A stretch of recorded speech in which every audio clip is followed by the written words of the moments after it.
دور تھا اس میں بھی فصلوں کی سپورٹ پرائز تھی، بجلی کا بل 5 روپے یونٹ کیا، باقی سہولتیں دی۔ اس وقت لوگ اجڑ گئے۔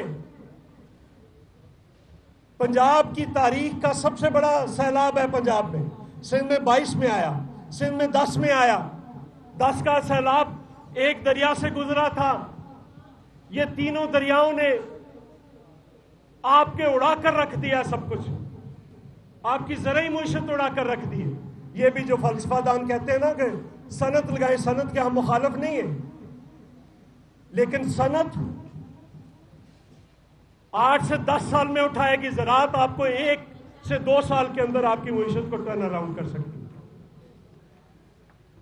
اب سوال یہ ہے کہ ہاں، مجھے حسین نقی صاحب نے جو بات کی، میں تاریخ کا طالب علم ہونے کے ناطے نقی صاحب میں نے پڑھا جو 68 کا حالہ کا کنونشن تھا، اس میں وہ تھا جس میں ووٹنگ ہوئی تھی۔ اس میں 2 نقطہ نظر تھے، ایک بائیں بازو کے کامریڈ طفیل محمد اور ان کے ساتھیوں کا، وہ کہتے تھے انتخاب نہیں انقلاب، پرچی نہیں برچی۔ اس پہ 3 دن کی ڈیبیٹ ہوئی اور آخری تقریر ذوالفقار علی بھٹو کی تھی اور پھر اس پہ ووٹنگ ہوئی۔ ذوالفقار علی بھٹو شہید صرف چند ووٹوں سے وہ جیت پائے تھے کنونشن انتخاب کا، اور کامریڈ طفیل محمد اور ان کے ساتھیوں نے کراچی میں بائیکاٹ کر دیا۔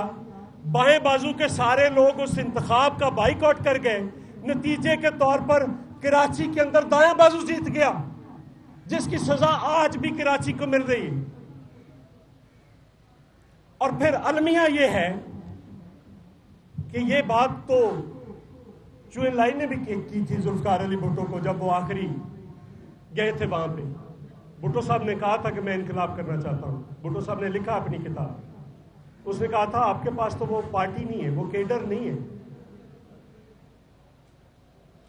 اور وہ جو ایک بھٹو صاحب نے طنزاً اس کو لکھا بھی آغا شاہی کو، وہ ساتھ تھا جب بات ہو رہی۔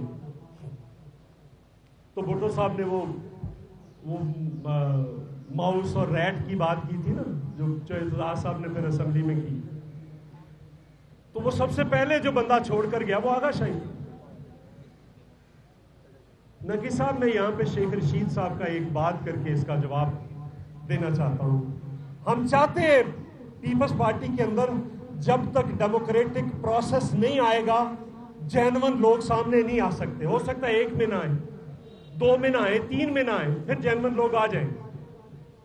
لیکن ایک بات میں آپ سے گزارش کرنا چاہتا ہوں، ہمیں وہ مارتے مارتے یہاں پہ لے آئے ہیں پیپلز پارٹی کو کہ باقی ساری جماعتیں ایکسیپٹیبل، بائیں بازو کے کچھ لوگ بھی ایکسیپٹیبل، پیپلز پارٹی ایکسیپٹیبل کیوں نہیں؟ کیوں آج بھی شور ہوتا ہے کہ آصف زرداری استعفیٰ دے رہا ہے؟ وہ کہہ رہے ہیں میں نہیں دے رہا۔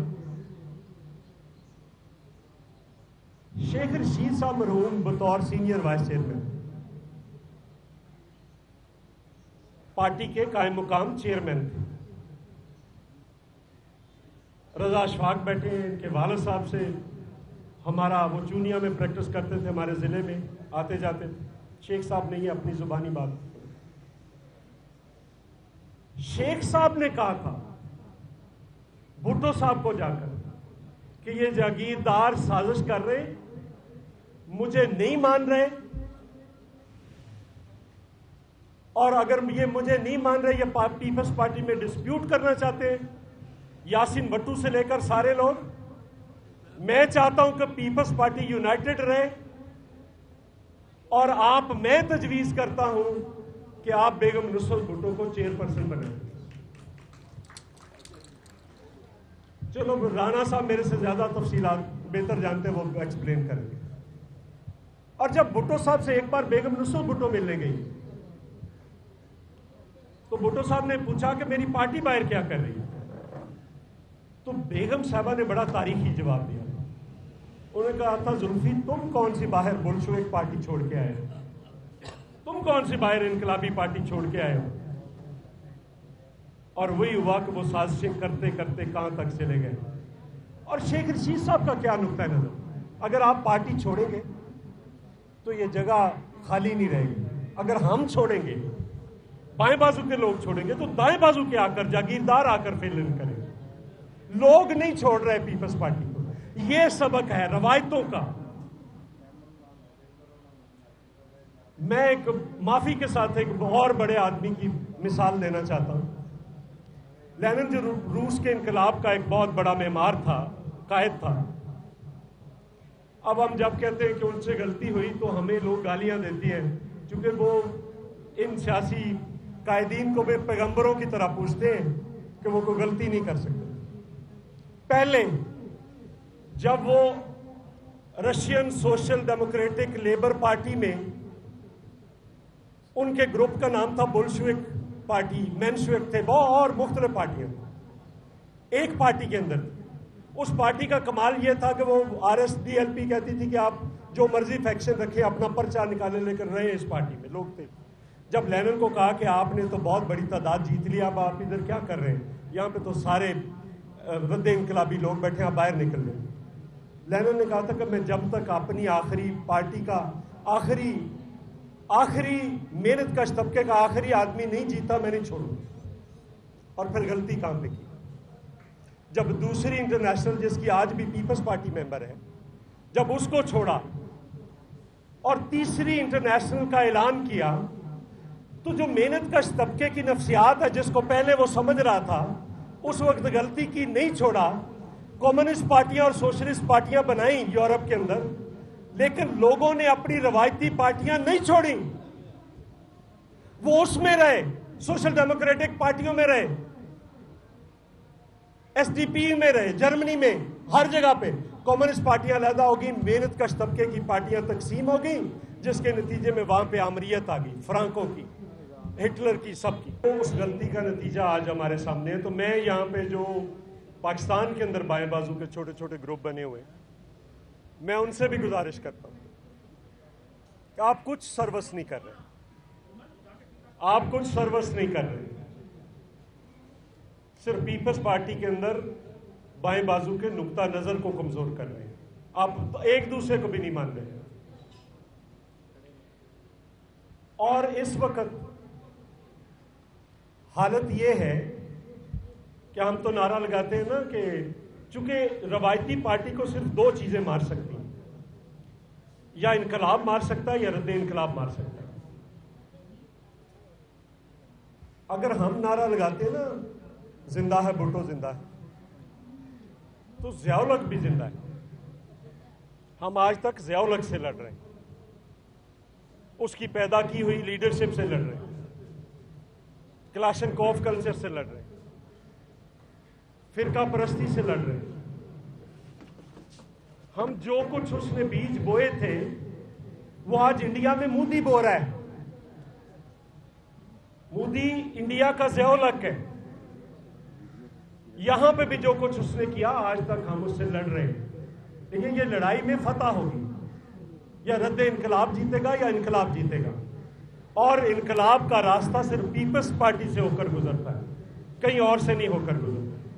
سو اس لیے میں آخر پہ اپنے جو میڈیا کے دوست ہیں ان کے لیے کہ آج بلاول بھٹو صاحب نے، اس دن بھی بلاول بھٹو صاحب نے وزیر اعظم سے بات کی تھی، فوری طور پر گاڑی میں بیٹھتے ہوئے جو کسانوں کے مسئلے تھے ان کو بیان کیا تھا. آج ایک ٹویٹ کیا ہے. انہوں نے کہا کہ میں وزیر اعظم کا شکریہ ادا کرتا ہوں کہ انہوں نے میری بات مانتے ہوئے فلڈ ایمرجنسی اور زرعی ایمرجنسی کا اعلان کیا ہے، لیکن ایک غلطی کی ہے کہ پہلے 72 گھنٹوں میں جو دنیا سے مدد کی اپیل کرنی تھی وہ نہیں کی. اور ان کا ایک منسٹر کہتا ہے کہ ہم نہیں کریں گے چونکہ ہم کوئی بڑے ترم خان ہیں. بھائی پاکستان اس وقت جو دنیا کے کلائمیٹ چینج سے ولنریبل ممالک ہیں، سال پہلے ہمارا 3را نمبر تھا، آج پہلا نمبر ہے. ہم سب سے زیادہ متاثر ہو رہے ہیں. ہمارا اس میں حصہ نہیں ہے، لیکن ہم متاثر ہو رہے ہیں کسی اور کی وجہ سے. اور جن کی وجہ سے متاثر ہو رہے ہیں ان کا فرض ہے کہ وہ یہاں پہ آئیں. جنہوں نے تباہ کیا ہے کلائمیٹ کو، وہ آ کر یہاں پہ جو لوگوں کی بربادی ہوئی ہے ان کی مدد کو بھی آئیں. اور انہوں نے آج دہرایا کہ ہم بے نظیر انکم سپورٹ پروگرام کے ذریعے کیش ٹرانسفر کریں. آپ نے 2022 میں کیا تھا، اب بھی ہو سکتا ہے. ہم نے 2010 میں کیا تھا، اب بھی ہو سکتا ہے. ہم نے 2009 میں کیا تھا جب آئی ڈی پیز آئے تھے، اب بھی ہو سکتا ہے. فوری طور پر کیش ٹرانسفر کریں، آپ کسانوں کو بجلی کے بل معاف کریں، قرضے معاف کریں. اور یہ آج بلاول بھٹو صاحب نے مطالبہ کیا ہے.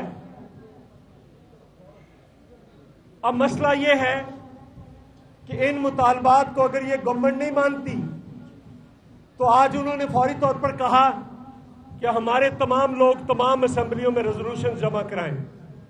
آج سینٹ کے اندر شہری رحمان نے جمع کروا دی، یہاں پہ بھی جمع ہو رہی، ہر جگہ پہ ہو رہی کہ آج ضرورت ہے لوگوں کو. لوگ آج بھوکے، ان کے جانور آج بھوکے. انہوں نے آپ کی کل کی امداد کیا کرنی، آج دیں لوگوں کو. اور ان کو آگے فصلوں کا کاشت کرنے کے لیے ان کو دے، پیسے دیں، ورنہ وہ نہیں کاشت کر سکتے. جو کچھ تھا وہ تو سارا برباد ہو گیا ان کا. تو اس لیے آج بھی پاکستان پیپلز پارٹی نے سب سے پہلے آگے بڑھ کر کہا تھا کہ ایمرجنسی نافذ کریں اور یہ مطالبات پورے کریں. میں شیخ رشید صاحب کو، ان کی ذات کو تو خراج تحسین پیش کرتا ہوں، لیکن دراصل ان کی سوچ کو، ان کی فکر کو، ان کے نظریے کو خراج تحسین پیش کرتا ہوں، خراج عقیدت پیش کرتا ہوں. اور ہم جو کارکن آج پیپلز پارٹی میں کھڑے ہیں وہ ذوالفقار علی بھٹو کے اور شیخ رشید کے نقطہ نظر پہ کھڑے ہیں اور وہی لڑائی لڑ رہے ہیں جو وہ لڑ رہے ہیں. آخری بات ڈاکٹر صاحب آپ کی اجازت سے کہنا چاہتا ہوں کہ 3 نقطہ نظر تھے پیپلز پارٹی میں. ایک خالص صرف سوشلزم اور وہ بیوروکریٹک جو سسٹم تھا اس وقت روس کا اور چین کا، اس پہ. دوسرا نقطہ نظر فیوڈلز کا. تیسرا نقطہ نظر ذوالفقار علی بھٹو کا. اب بیسک بنیادی دستاویزات میں پڑھ کر دیکھیں، وہ جمہوری سوشلزم کا تھا، ڈیموکریٹک سوشلزم کا لفظ یوز ہوگا. اور ہم آج جمہوری سوشلزم کی لڑائی لڑ رہے ہیں، چونکہ آج دنیا میں یہ ثابت ہوا ہے کہ یہ ایک جمہوری سوشلزم، چونکہ دولت پیدا کرنا مسئلہ نہیں ہے، دولت کی تقسیم کا ایشو ہے. آج ایلون مسک 2012 میں $2.2 ارب کا مالک تھا، آج $436 ارب کا مالک بن گیا. کیا کرنی ہے اتنی دولت کا ارتکاز؟ آج سے پہلے انسانی تاریخ نے نہیں دیکھا. یہ مسئلہ ہے اور وہ سوشلزم کے بغیر یہ ممکن نہیں ہے. تو اس لیے آج ہم وہ لڑائی بھی لڑ رہے ہیں، پارٹی کے اندر بھی کھڑے ہیں، اندر بھی لڑ رہے ہیں، باہر بھی لڑ رہے ہیں. ڈاکٹر صاحب بھی بیچارے روز سوشل میڈیا پہ لڑ رہے ہیں. ہماری جو اسٹڈی سرکل کمیٹی ہے، جہاں جہاں پہ آپ ہیں، ڈاکٹر خالد جوید جان صاحب، باقی دوست، اور میں رضا اشفاق کو بھی خراج تحسین پیش کر رہا ہوں کہ انہوں نے ہمیشہ اس کو، ان کی فکر کو زندہ رکھا ہے. ہاں، اپنے گھر میں بلائی لیکن شیخ رشید صاحب کو کسی بھی سال بھولنے نہیں دیا. آج یہاں پہ آئے ہیں. میں کہتا ہوں کہ اگلا کسی بڑی جگہ پہ رکھیں شیخ رشید صاحب کا، کسی بڑے مقام پہ رکھیں اور زیادہ لوگوں کو سارے پنجاب سے بلائیں، سارے پاکستان سے بلائیں، تاکہ شیخ رشید صاحب کا جو، اور ان پہ کتاب تو آ گئی لیکن ایک مختصر سی ان کی چیزیں بھی چھاپے تاکہ لوگ پڑھیں کہ شیخ صاحب کیا سوچتے تھے، کیا کرتے تھے. ڈاکٹر صاحب آپ کا پھر مشکور ہوں، دونوں ڈاکٹر صاحبان کا، آپ کی کمیٹی کا، خالد بٹی صاحب، طارق خورشید صاحب اور باقی سارے جتنے بھی دوست ہیں، میں سب کا بہت شکریہ ادا کرتا ہوں.